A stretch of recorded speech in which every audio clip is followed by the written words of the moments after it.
صوت خيول بتجري، الأرض بترتعش تحت وقع الحوافر، صليل السيوف بيخترق الهواء، ودخان مدافع مغطي السماء.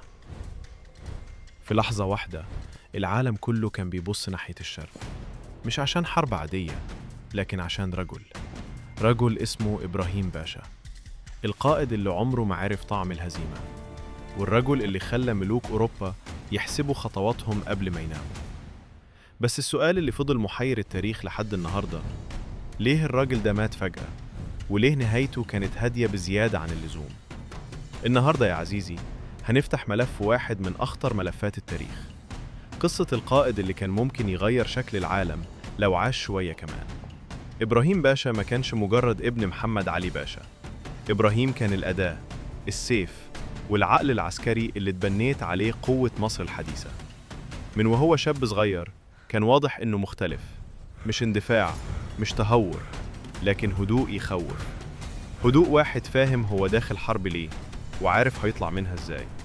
ومع أول اختبار حقيقي بأن المعدن في الجزيرة العربية، حروب صعبة، أرض قاسية، تتين، قبائل عنيدة، وعدو مش سهل، لكن إبراهيم ما اعتمدش على القوة بس، اعتمد على التنظيم والصبر والضرب في التوقيت الصح. مدينة ورا مدينة وقعت، وتمرد ورا تمرد انتهى، والجيش المصري ابتدى يتحول من قوة محلية لقوة إقليمية الكل بياخدها بجد.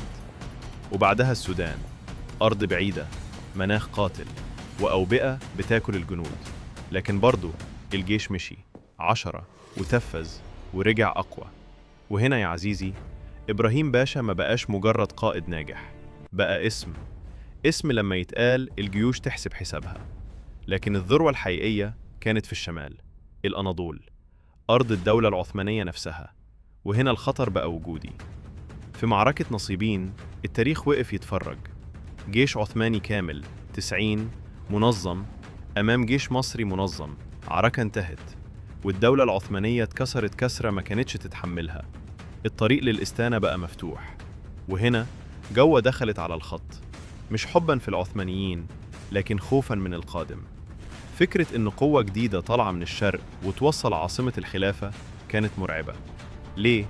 لأن ميزان العالم كان هيقلب، تحالفات اتعملت، ضغوط سياسية وتهديدات مبطنة، وإبراهيم اتجبر يوقف.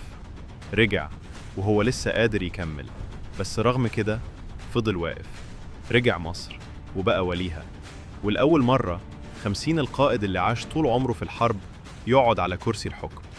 وهنا القصة اتغيرت. بعد شهور قليلة بس إبراهيم باشا ابتدى يضعف، تعب مفاجئ، إرهاق، ووجع ملوش تفسير واضح. الراجل اللي قطع صحاري وجبال وحروب وقع في سرير المرض، وقالوا السل. مرض كان منتشر وقتها وبيقتل في صمت. لكن السؤال اللي طرح نفسه بقوة، ليه دلوقتي؟ ليه بعد ما وصل للحكم؟ ليه بعد ما بقى الخطر الحقيقي؟ وفي لحظة هادية 10 جويج 90 من غير معركة، من غير دم، إبراهيم باشا مات. والخبر عدى كأنه حاجة طبيعية، بس في الكواليس كان في ارتياح. أوروبا ارتاحت، الدولة العثمانية خدت نفس، والتاريخ غير مساره. إشاعات طلعت، سم، مؤامرة، ضغط سياسي وصل لاغتيال ناعم، لكن مفيش دليل قاطع. والحقيقة جو فضلت مستخبية وراء أسوار القصور. تفتكر يا عزيزي ليه القائد اللي ما اتهزمش في الميدان يموت كده؟ وهل المرض كان صدفة ولا النهاية كانت مرسومة؟ ولو إبراهيم باشا عاش أكتر شوية كان شكل المنطقة إيه؟ وهل كانت مصر هتبقى إمبراطورية حقيقية؟ التاريخ دايماً بيطفى أخطر الشموع قبل ما تنور زيادة عن اللزوم. أنا الراوي إكس، ودي كانت الحكاية.